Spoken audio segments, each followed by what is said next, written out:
आज की कथा में हम श्रवण करेंगे ज्ञान योग के द्वारा किस प्रकार से संसार की निवृत्ति हो सकती है।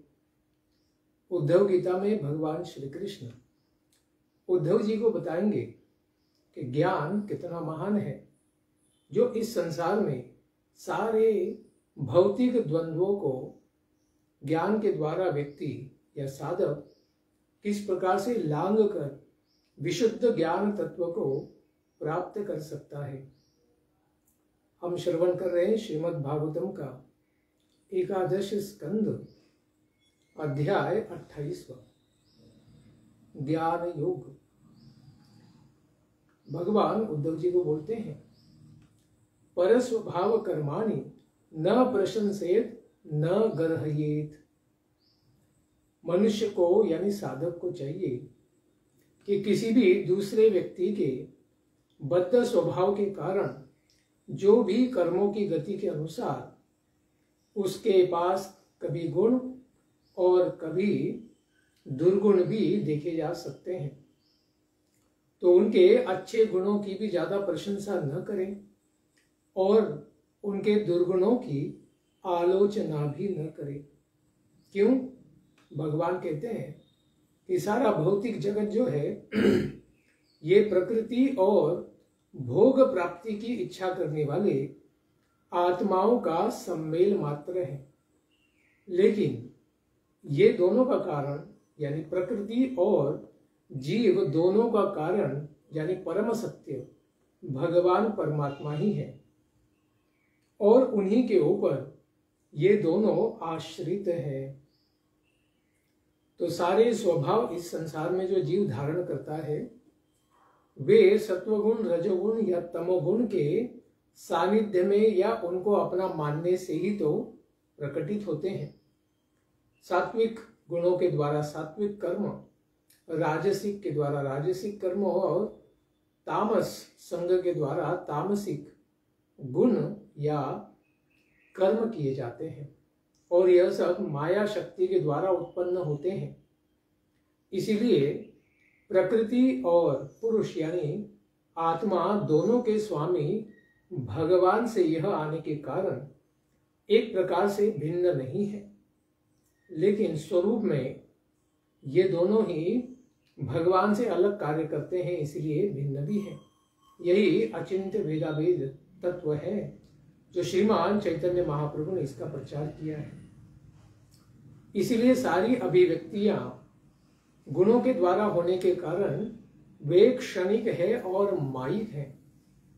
इसीलिए परम सत्य भगवान परमात्मा को न जानने के कारण ही हम किसी व्यक्ति को अच्छा समझते हैं और किसी व्यक्ति को बुरा, लेकिन वहां पर व्यक्ति नहीं, वहां गुणों का प्रभाव है। इसीलिए भगवान कहते हैं, पर स्वभाव कर्माणि यह प्रशंसति निंदति। जो भी व्यक्ति इस प्रकार दूसरों के गुणों तथा आचरण की प्रशंसा करता है या फिर आलोचना ही करता है, वह मायामय द्वंद्वों में ही फंसने के कारण अपने उत्तम हित से शीघ्र ही विफत हो जाता है। क्योंकि ज्ञानी को चाहिए कि वह आत्मा का परमात्मा का दर्शन करे, न कि प्रकृति के गुणों से बाधित मिथ्या अहंकार में प्रवृत्त इस जीव के कार्यकलापों को देखे, क्योंकि उसमें जो भी भौतिक अच्छाई दिख रही है वो भी भ्रम है और जो भौतिक बुराई दुर्गुण दिख रहे हैं वे भी भ्रम मात्र ही है। उसमें आत्मा का दर्शन नहीं हो रहा है।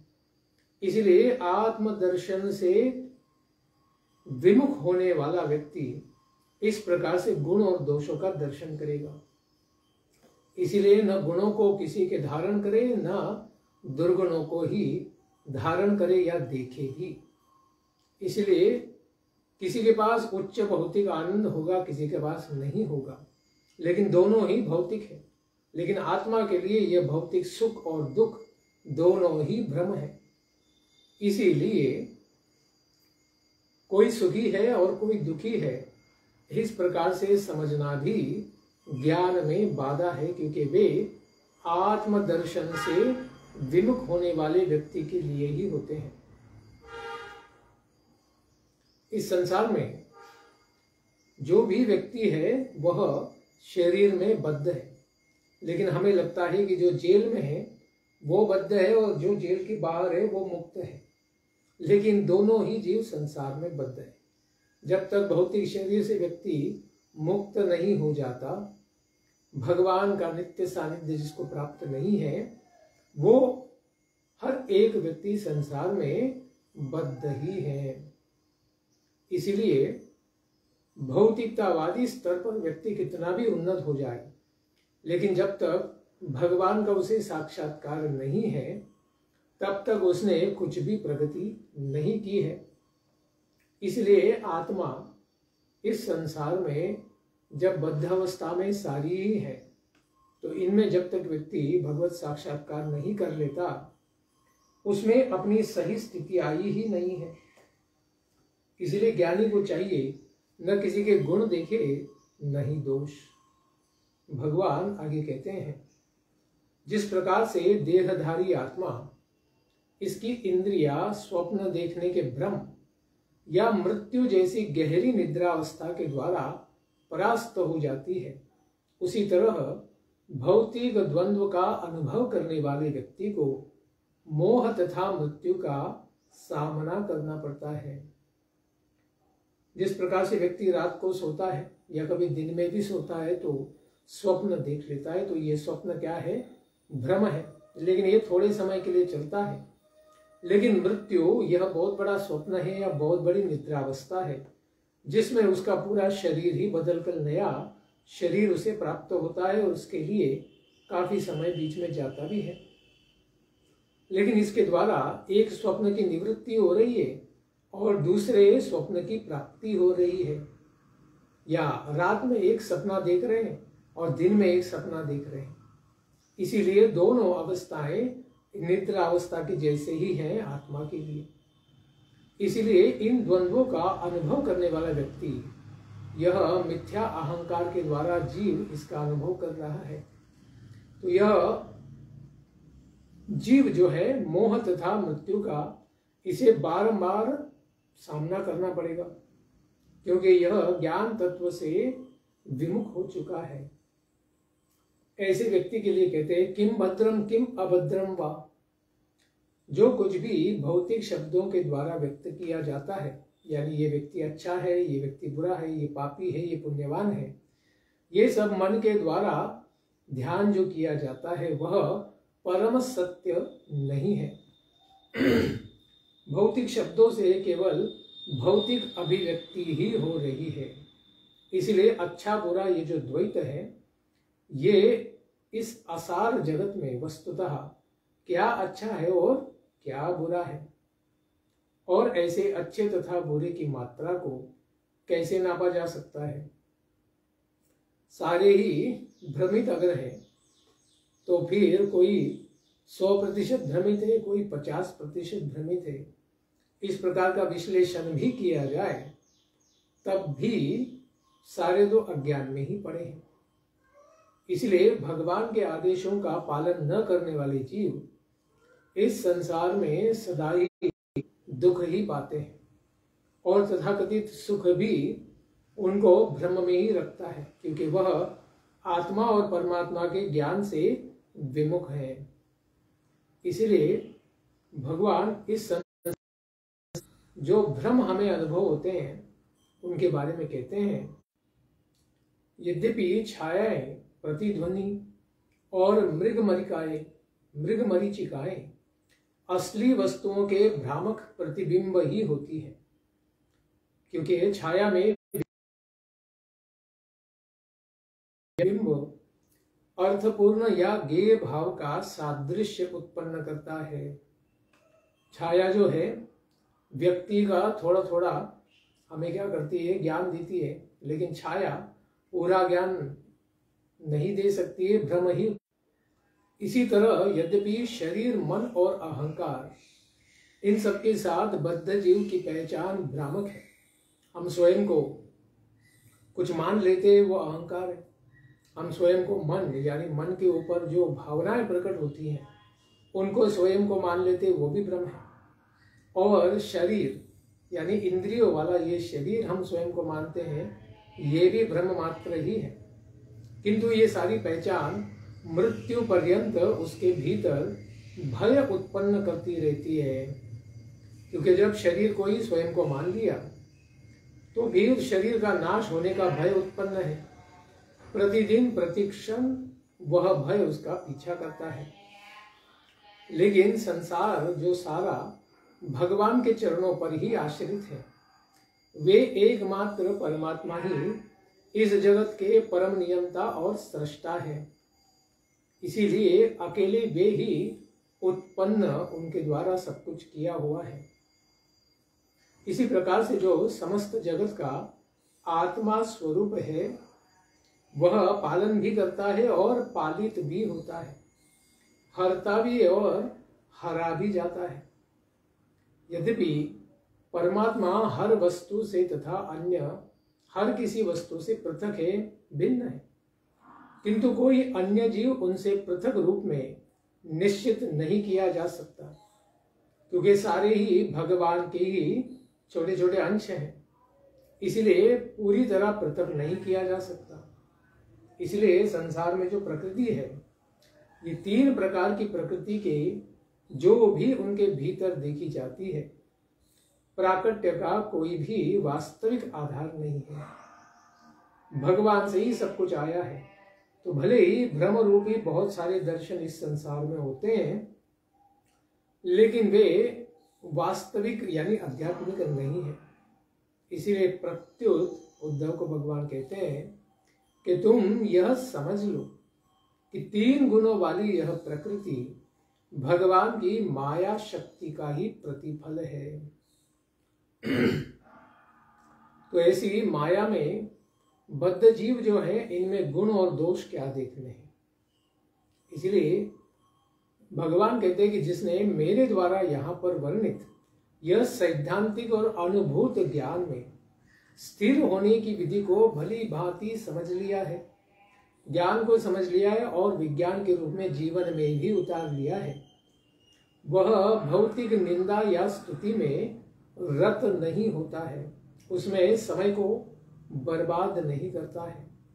वह इस जगत में सूर्य की तरह सर्वत्र स्वतंत्र होकर विचरण करता है। संसार में अपना है ही क्या, संसार को तो पार करके निकलना है। तो ये जीवन रूपी नौका क्या है, ब्रिज की तरह है, किसी पुल की तरह है, जो भौतिक संसार से हमें आध्यात्मिक संसार से जोड़ती है।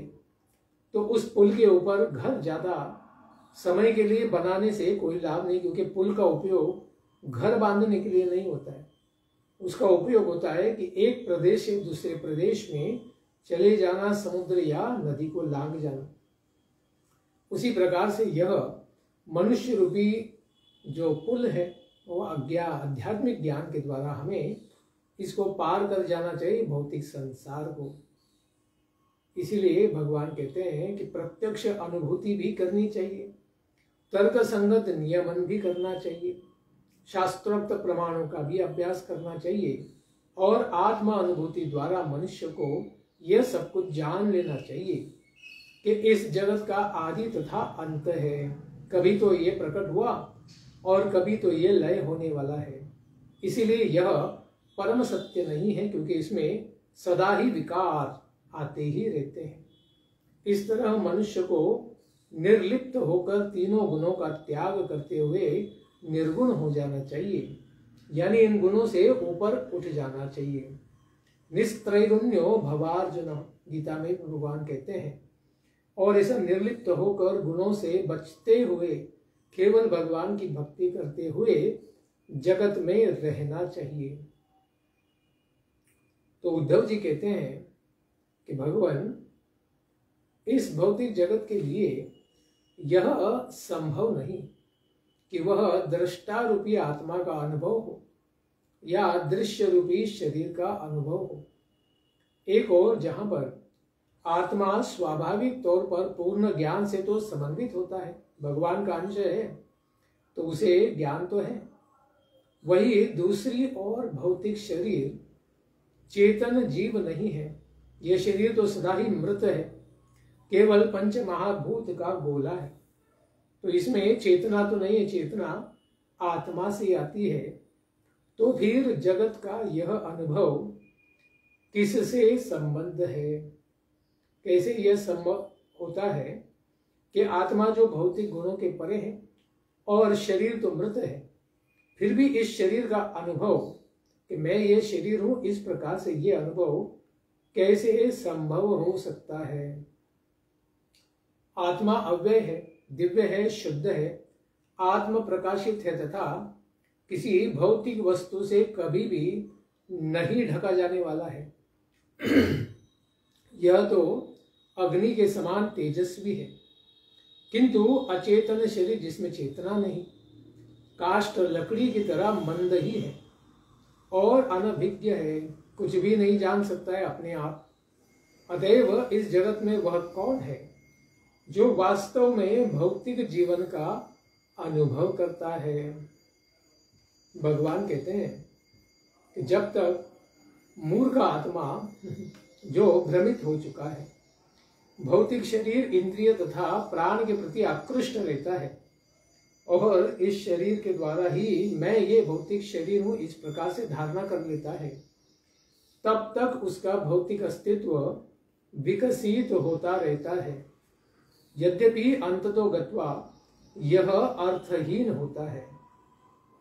आत्मा को शरीर से कभी भी सुख नहीं मिल सकता और शरीर स्वयं को कभी जान नहीं सकता है।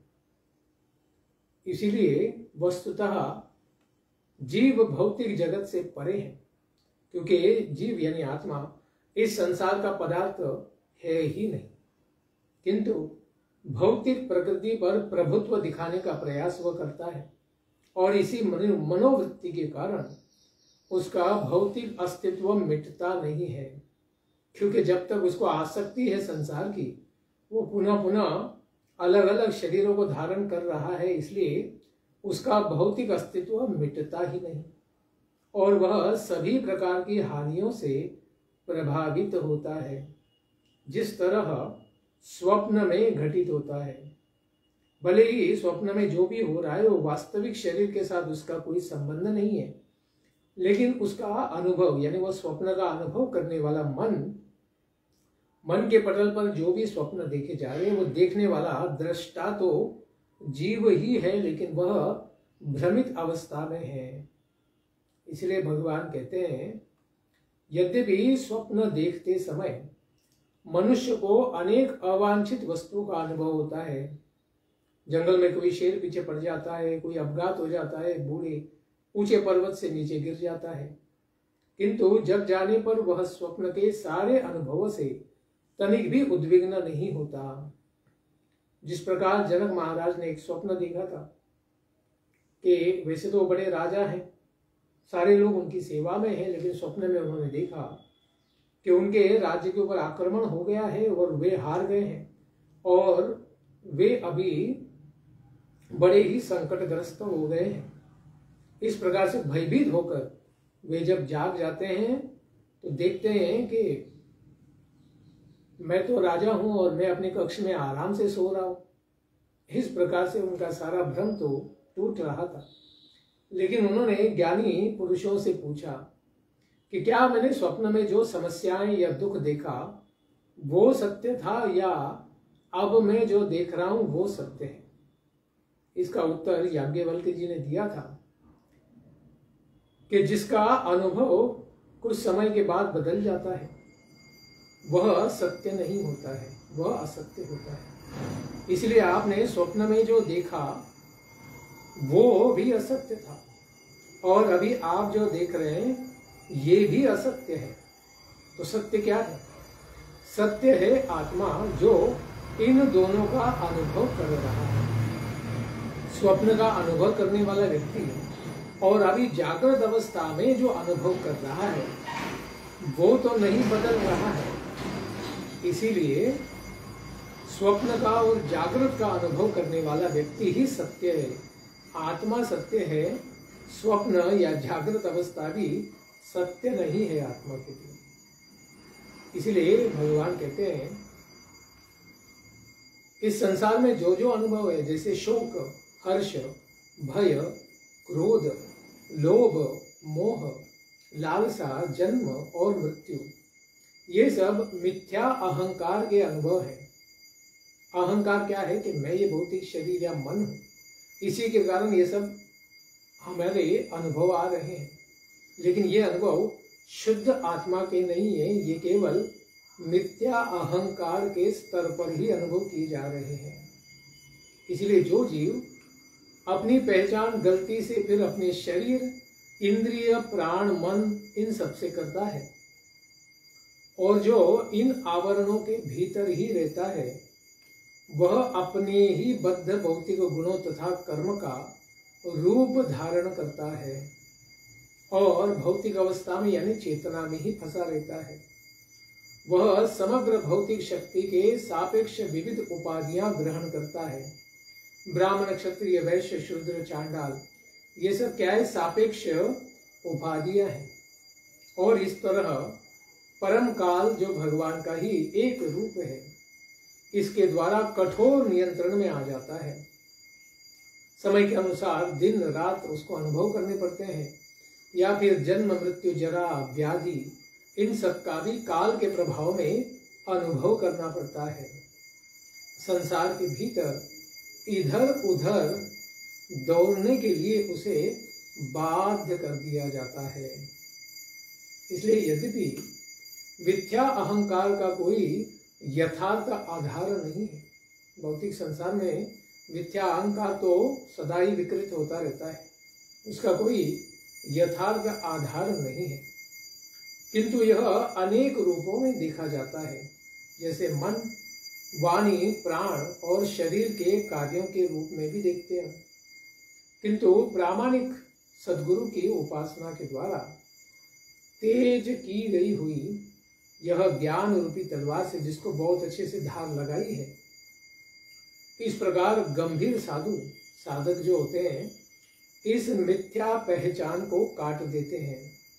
कर्म ग्रंथि जो मन, बुद्धि, अहंकार हर स्थिति में हर स्तर पर जो उत्पन्न है, इस ग्रंथि को काट देते हैं ज्ञान की तलवार के द्वारा और इस जगत में समस्त भौतिक आसक्ति से मुक्त होकर निवास करते हैं। किसी से भी अपना पराया का संबंध नहीं रखते हैं, क्योंकि सब भ्रम मात्र है आत्मा के लिए। इसलिए असली आध्यात्मिक ज्ञान तो आत्मा और पदार्थ के विवेक पर आधारित है और इसका अनुशीलन शास्त्रों के प्रमाण, तपस्या, प्रत्यक्ष अनुभूति, पुराणों के ऐतिहासिक वृत्तांतों के संग्रहण तथा तार्किक निष्कर्षों द्वारा किया जाता है।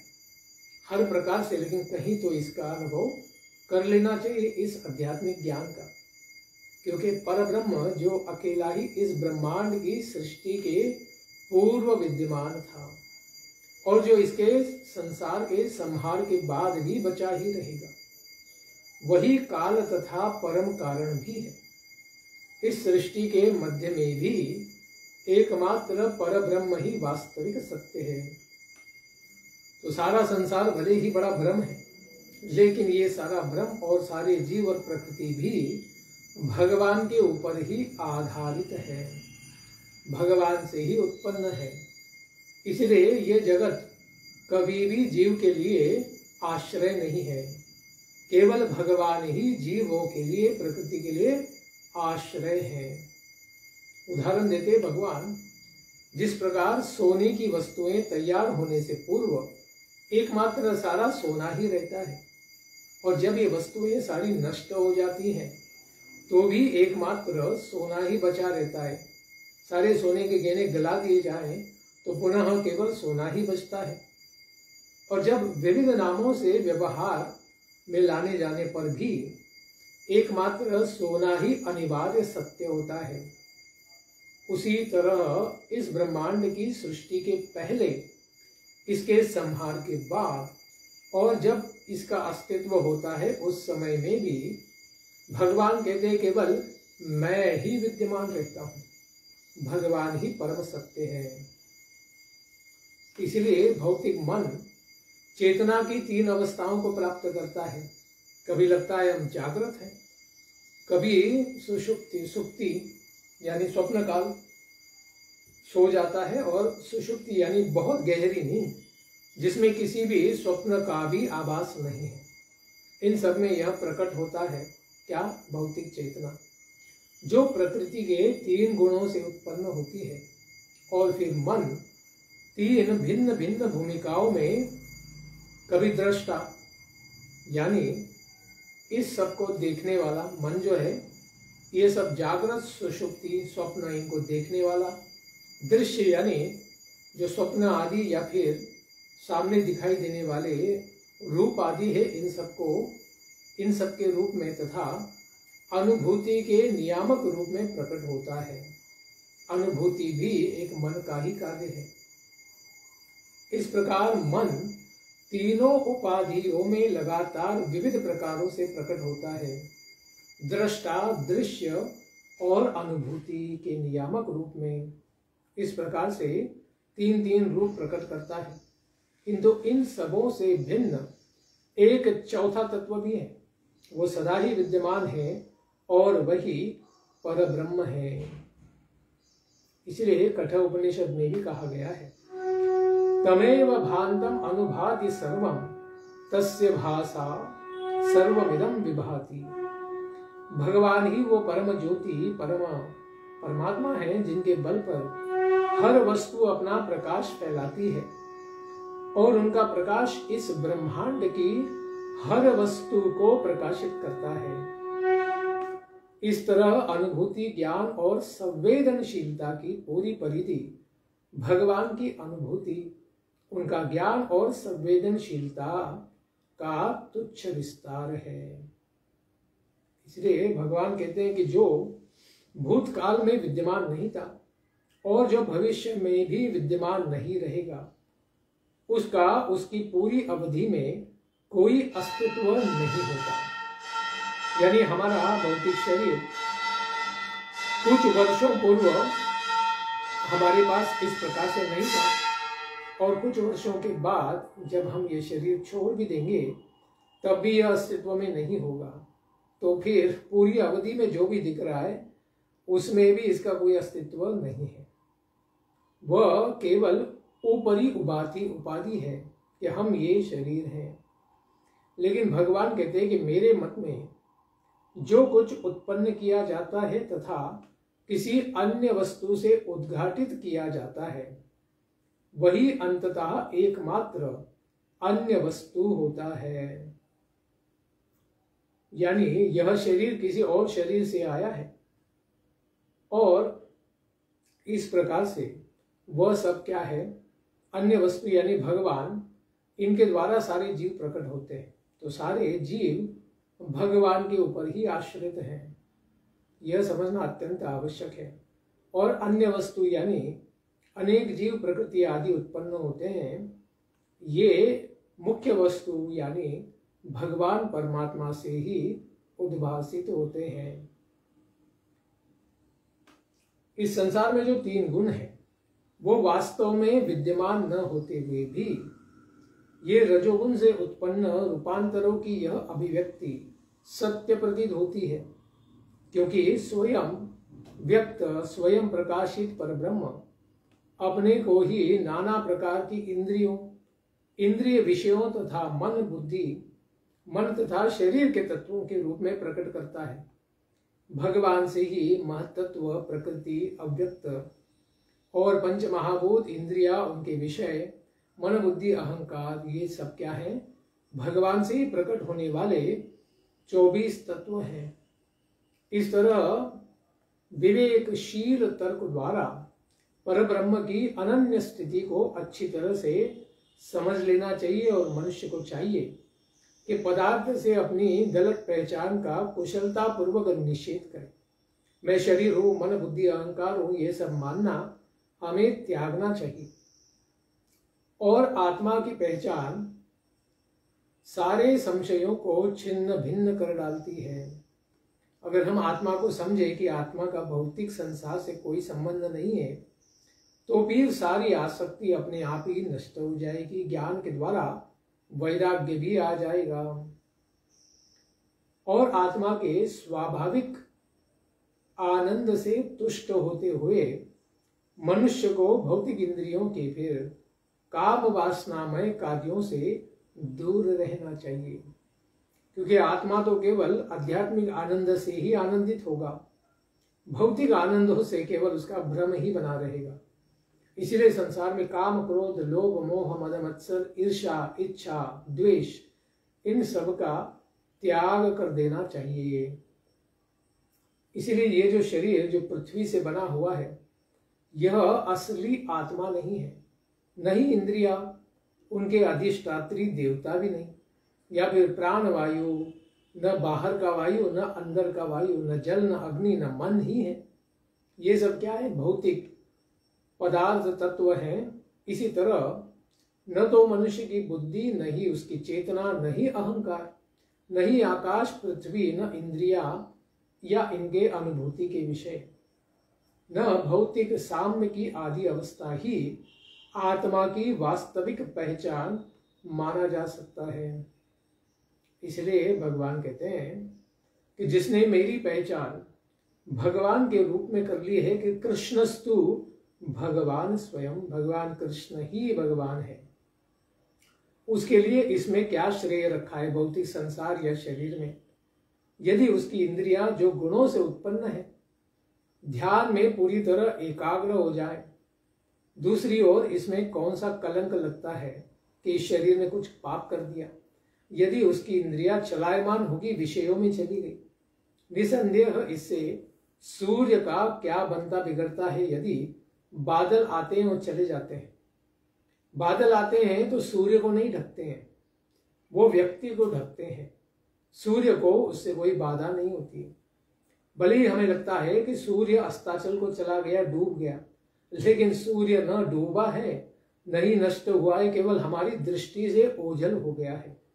सूर्य तो 24 घंटा 12 महीना क्या है? प्रकाशित है, उद्भासित है। इसीलिए बादल से सूर्य को कोई नुकसान नहीं है। उसी प्रकार माया से भगवान को कोई ढक नहीं सकता है। माया से जीव ढका जाता है, भगवान कभी नहीं ढके जाते। आकाश अपने में से होकर जो गुजरने वाली वायु है, जो आकाश में आश्रित है, अग्नि, जल और पृथ्वी, ये सारे तत्व आकाश से ही प्रकट है। इनके विविध गुणों को और उसी के साथ ऊष्मा तथा शीत के गुणों को भी प्रदर्शित कर सकता है, क्योंकि सारा आकाश से ही आया है, जो ऋतुओं के अनुसार निरंतर आते जाते रहते हैं। फिर भी आकाश कभी भी इन गुणों से बंधता नहीं है।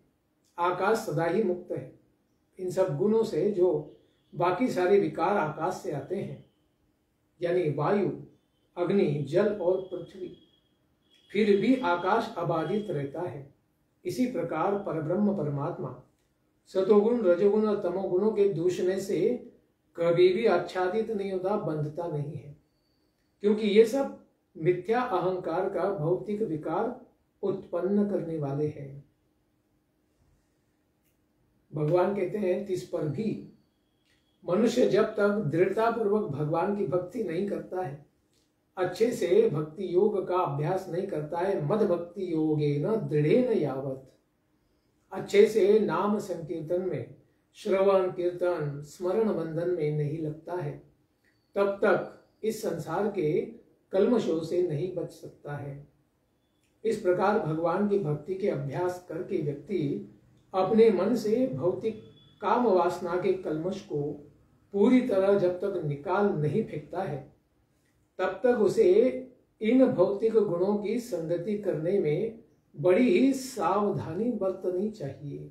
बहुत ही सावधान, साधु सावधान, क्योंकि यह सब भगवान की माया शक्ति के द्वारा उत्पन्न होते हैं और इनके द्वारा, यानी बादलों के द्वारा व्यक्ति ढका जा सकता है, फिर उसे सूर्य का दर्शन नहीं होगा।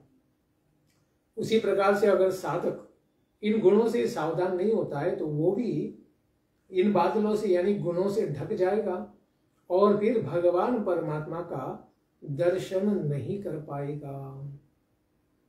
इसलिए भगवान कहते हैं जिस तरह ठीक से उपचार न होने पर रोग पुनः वापस लौट आता है, इन्फेक्शन वापस आ जाएगा और रोगी को बारंबार कष्ट देता रहेगा, उसी तरह यदि मन की जो विकृत प्रवृत्तियां हैं इनको पूरी तरह शुद्ध नहीं कर लिया जाता तो वह भौतिक वस्तुओं में लिप्त रहने लगता है और अपूर्ण योगी को बारंबार तंग करेगा। ऐसे योगी को योगी नहीं कुयोगी कहा गया है, क्योंकि उसने अभी तक अपने मन इंद्रियों को नहीं जीता हुआ है। इसलिए अत्यंत सावधान रहना चाहिए।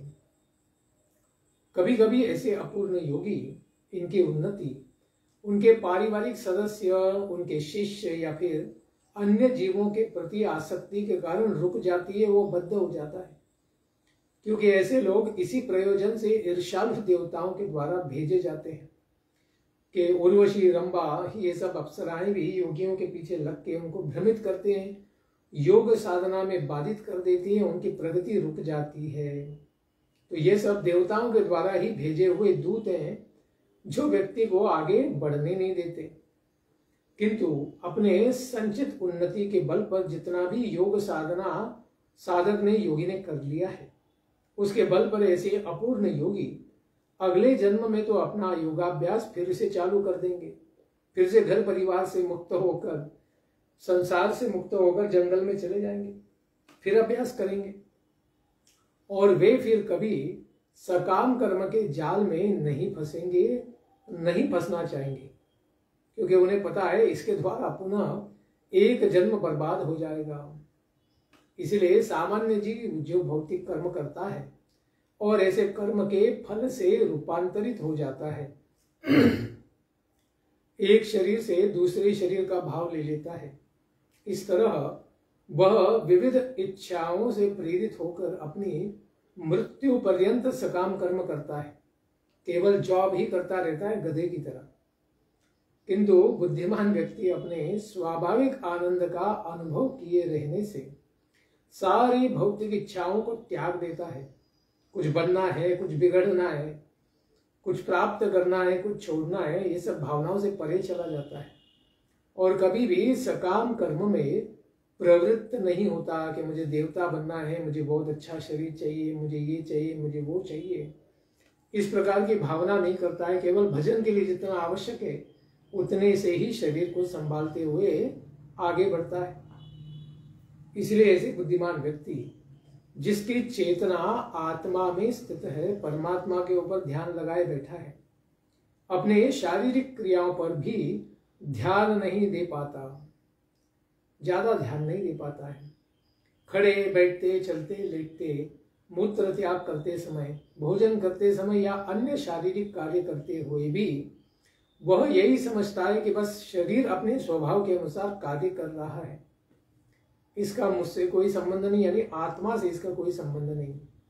बस ये शरीर में है इसलिए शरीर के कार्य चल रहे हैं और मैं करने वाला नहीं हूं, मैं केवल दृष्टाओं में से देखने वाला हूं। यद्यपि स्वरूप सिद्ध आत्मा कभी कभी अशुद्ध वस्तु या कर्म को देख सकता है, क्योंकि शरीरस्थ है आत्मा, अभी तो दर्शन तो होगा ही, किंतु वह इसे कभी भी सत्य नहीं मानता। अशुद्ध इंद्रिय विषयों को तर्क द्वारा मायावी भौतिक द्वैत पर आधारित समझता है। ऐसा बुद्धिमान व्यक्ति उन्हें सत्य से सर्वथा विपरीत और पृथक मानता है। आत्मा से गुणों का, शरीर का कोई संबंध नहीं। जिस प्रकार से निद्रा से जगा हुआ मनुष्य अपने अस्पष्ट स्वप्न को देखता है, क्योंकि स्वप्न में क्या देखा था वो थोड़ा थोड़ा स्मरण भी तो होता रहता है, लेकिन मैं वो स्वप्न नहीं हूं या उस स्वप्न में जो भी हुआ वह सत्य है, ऐसा हम नहीं मानते। उसी प्रकार से ज्ञानी व्यक्ति इस संसार में जो भी कार्य कर रहा है, न मैं वो कार्य कर रहा हूं और न ही मैं वो कार्य हूं, इस प्रकार से केवल मैं इसको देखने वाला हूं, इसी भाव को धारण करता है। इस संसार में जो भौतिक अविद्या है, इस अविद्या को जो प्राकृतिक गुणों के कार्यों द्वारा नाना रूपों में विस्तार पाती है, बद्ध जीव गलती से फिर उसे ही आत्मा मान बैठता है यह अविद्या रूपी शरीर, मन, बुद्धि, अहंकार, ये विविध रूप है इसके। लेकिन भगवान कहते हैं उद्धव, आध्यात्मिक ज्ञान के अनुशीलन से यदि अविद्या मोक्ष के समय समाप्त हो जाती है, पूरी तरह अविद्या से व्यक्ति पवित्र होकर पार हो जाता है। दूसरी ओर नित्य आत्मा न तो कभी ग्रहण किया जा सकता है और नहीं त्यागा जा सकता है। आत्मा स्वयं को तो त्याग ही नहीं सकती, क्योंकि वो तो स्वयं उसका स्वरूप है। और कभी ग्रहण नहीं होगी, क्योंकि भौतिक मन को आत्मा ग्रहण नहीं है और आत्मा को मन ग्रहण नहीं है। इस प्रकार से आत्मा का ग्रहण मन के द्वारा संभव नहीं है, केवल आत्मा ही स्वयं का ग्रहण कर सकती है और आत्मा स्वयं को त्याग भी नहीं सकती, लेकिन मन, बुद्धि, अहंकार को त्याग सकती है। इस प्रकार जब सूर्य का उदय हो जाता है तो वह मनुष्यों की आंखों को ढकने वाले अंधकार को भी, अज्ञान को भी, अविद्या को भी नष्ट करता है। भगवान के दर्शन मात्र से माया का निवृत्ति हो जाती है। माया का दर्शन यानी गुणों का दर्शन बंद हो जाता है, अज्ञान का दर्शन नष्ट हो जाता है। किंतु वह उन वस्तुओं को उत्पन्न नहीं करता जिन्हें मनुष्य अपने समक्ष देखते हैं। सूर्य के द्वारा सामने जो हम वस्तुओं को देखते हैं, वे वस्तुएं सूर्य के द्वारा निर्मित नहीं है, वे तो भगवान की प्रकृति के द्वारा निर्मित है, क्योंकि वे तो पहले से ही वहीं पर थी। सिर्फ सूर्य ने हमें प्रकाश के द्वारा उन वस्तुओं को, हमारी आंखों को वह रोशनी के द्वारा प्रकाशित किया तो हम उसको देख पा रहे हैं। इसी तरह भगवान कहते हैं कि मेरी शक्तिशाली तथा यथार्थ अनुभूति मनुष्य की असली चेतना को ढकने वाले अंधकार को नष्ट कर देगी। इसलिए भगवान का अनुभव करने के लिए सारे योगीजन, भगवत जन प्रयास सदा ही करते रहते हैं कि जब भगवान का दर्शन हो जाए तो मन, बुद्धि, अहंकार रूपी माया, अविद्या का नाश हो और भगवान की प्राप्ति हो जाए, क्योंकि वे ही परमेश्वर परमात्मा स्वतः प्रकाशित है, अजन्मा है और अप्रमेय है। वे शुद्ध दिव्य चेतना है और हर वस्तु का अनुभव करते हैं और हमें अनुभव कराते हैं। वे अद्वितीय हैं, उनके जैसा कोई नहीं। और जब सामान्य शब्द काम करना बंद कर देते हैं, यानी भौतिक शब्द उन तक नहीं पहुंचते हैं, तभी उनकी अनुभूति होती है। जब व्यक्ति साधक पूरी तरह साधना करके भी थक जाएगा, तब भी भगवान का दर्शन नहीं होगा। और ऐसा थकने के बाद जब भगवान के चरणों के ऊपर शीश नवा देगा कि प्रभु, हम अपनी शक्ति, बुद्धि, ज्ञान, साधना से आपको नहीं पा रहे हैं, और जब वह उसकी आंखों से अश्रुपात हो जाता है, तभी उसी क्षण भगवान की अनुभूति हो जाती है, दर्शन हो जाता है। उनके द्वारा वाक शक्ति और प्राणों को गति प्राप्त होती है। भले ही भगवान ने सारी शक्ति दी है और इस शक्ति के द्वारा भगवान को ढूंढने का प्रयास भी साधक करता है, लेकिन फिर भी जब तक भगवान की कृपा नहीं होगी तब तक साधक भगवान का दर्शन भी प्राप्त नहीं कर सकता है। इसलिए आत्मा में जो भी ऊपरी द्वैत अनुभव किया जाता है कि आत्मा सोचता है कि मैं शरीर हूं, मन, बुद्धि, अहंकार हूं, वह केवल मन का संशय मात्र होता है। निसंदेह अपने ही आत्मा से पृथक ऐसे कल्पित द्वैत के ठहर पाने का कोई आधार नहीं है, क्योंकि प्रति क्षण यह मिथ्या अहंकार क्या होता है, विकृत होता रहता है। कभी एक वस्तु के साथ अपना संबंध जोड़ता है तो कभी दूसरी वस्तु के साथ, लेकिन कभी भी स्थिर नहीं हो पाता है, क्योंकि संसार में जो 5 भौतिक तत्व हैं, इनका द्वैत केवल नाम और रूपों में ही देखा जाता है। तो जो लोग कहते हैं कि यह द्वैत असली है, सुख दुख और शीत उष्ण आदि, वे छद्म पंडित है, मूर्ख हैं, और वस्तुतः बिना आधार के व्यर्थ ही तरह तरह के सिद्धांत वे प्रस्तावित करते रहते हैं और सबको भ्रमित करते रहते हैं।